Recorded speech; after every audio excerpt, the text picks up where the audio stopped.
Welcome back to Fast Track. Now, a recent survey in America showed that over half US smartphone owners use their devices to look up and book travel-related products like plane tickets, hotel rooms and travel insurance.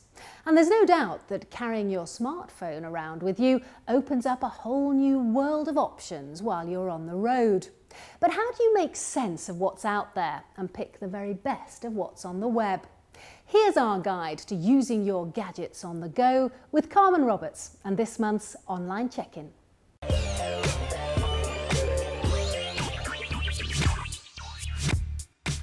Hi there, you're watching Online Check-In, the Fast Track guide to all that's wacky, weird and worth your while in travel on the web. I'm Carmen Roberts. Are you planning a holiday but don't want to submit to a pushy travel agent and instead you're trying to do it yourself online and are totally overwhelmed with the choice? What you really want is someone who knows the destination and has personal relationships with hoteliers and people on the ground. Well, TravelSpinner.com can put you in touch. Just answer a few questions about where you want to go and fill out an online form. This info is then passed on to over 200 specialist holiday companies who will email you directly with proposed holidays and answers to your queries. And no, companies don't pay to be on TravelSpinner, and the website doesn't charge a commission for making a recommendation.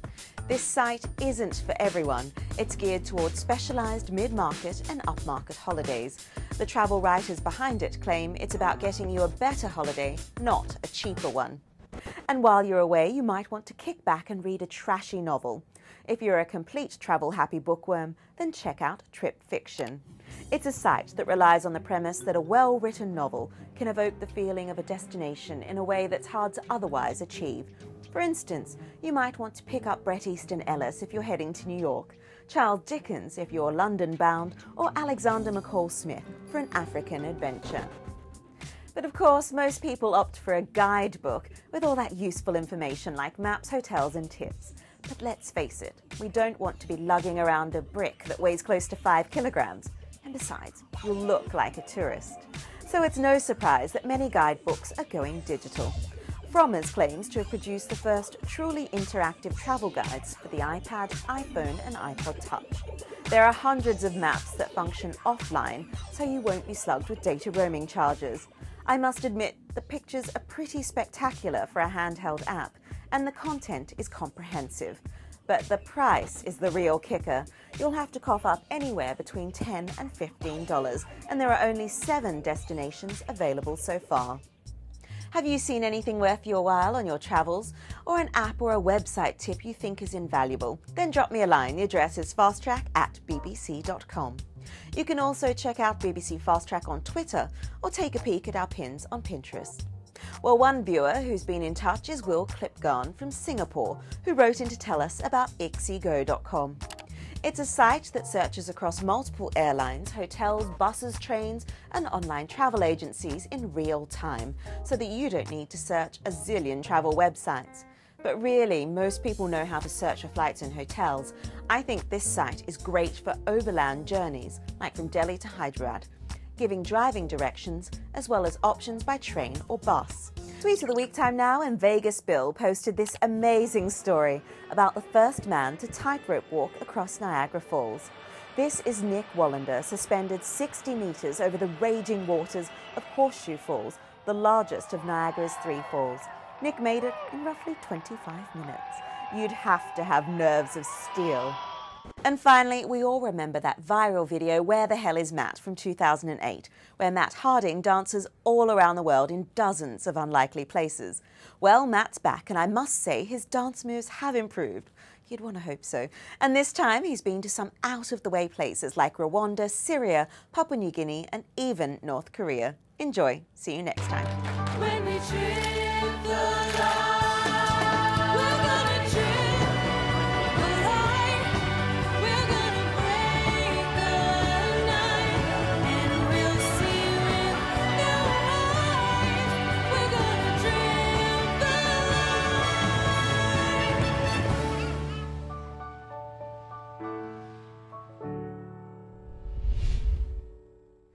Thanks, Carmen, and do keep practicing those dance moves, Matt.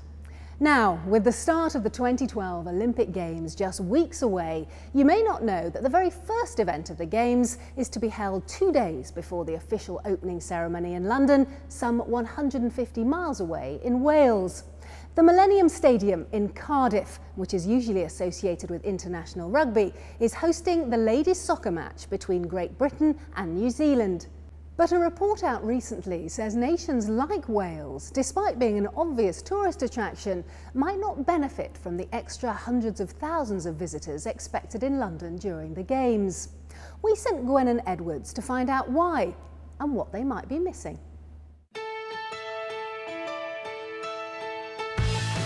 For international rugby fans, this is one of Wales's most iconic buildings, the Millennium Stadium in Cardiff. Please welcome the home team, Wales! It was built to host the 1999 Rugby World Cup. It can hold over 74,000 people and on average has over 1 million visitors through its doors every year. It's a historic occasion and one the stadium's manager says he's immensely proud of. I think it's a great honour really that we are the actual first event of the Olympic Games 2012. Having said, of course, it does place a certain amount of pressure on us. We have to make sure we get it right. So we're looking forward to it. It's going to be an exciting time, but with a slight little bit of trepidation. It's obviously a time for Wales to make the most of the fact that the eyes of the world will be focused on it, not just as a major sporting venue, but as a nation.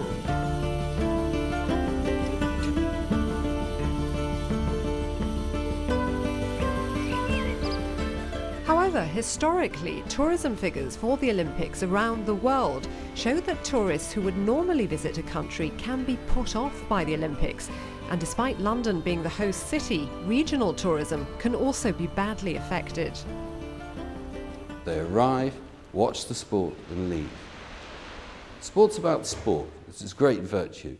It's not about an interest in South Wales colliery history or an interest in chapels, all the other things that people could and should do. It's about them going to watch the sports they want to see. And the view that most visitors come specifically for the sport and little else is echoed elsewhere. According to a report by the Welsh Government, there are fears that those visiting during the Games may get caught up in what they describe as a corporate bubble, leaving little time for people to get out and about and experience true Welsh culture, or even to hear the Welsh language itself being spoken.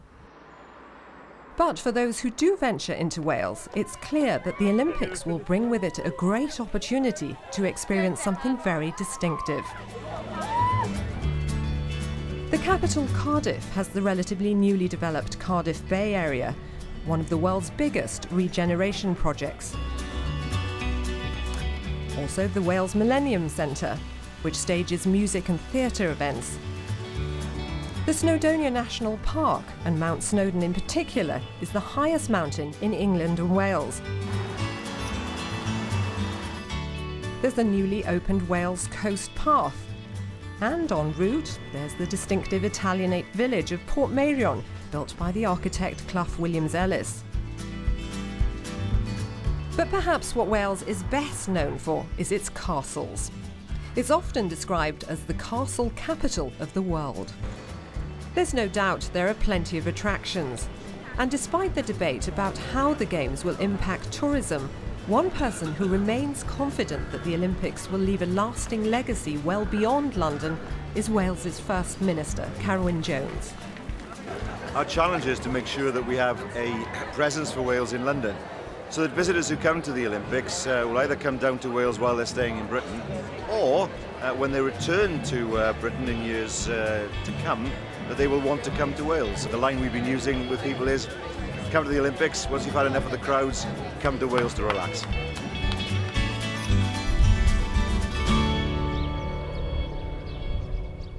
Gwen and Edwards showing us there's a lot more on offer during the Olympics for those willing to venture outside London. And that's it for this week. Do try and join us again next time when Carmen is in Australia, where hotel rates are soaring in some of the country's top cities. So will ordinary tourists be priced out of the market? In the meantime, help yourself to our website, bbc.com/fasttrack, where there are lots of stories and reports from our travels, and feel free to click through to bbc.com/travel while you're there for more advice, inspiration and ideas.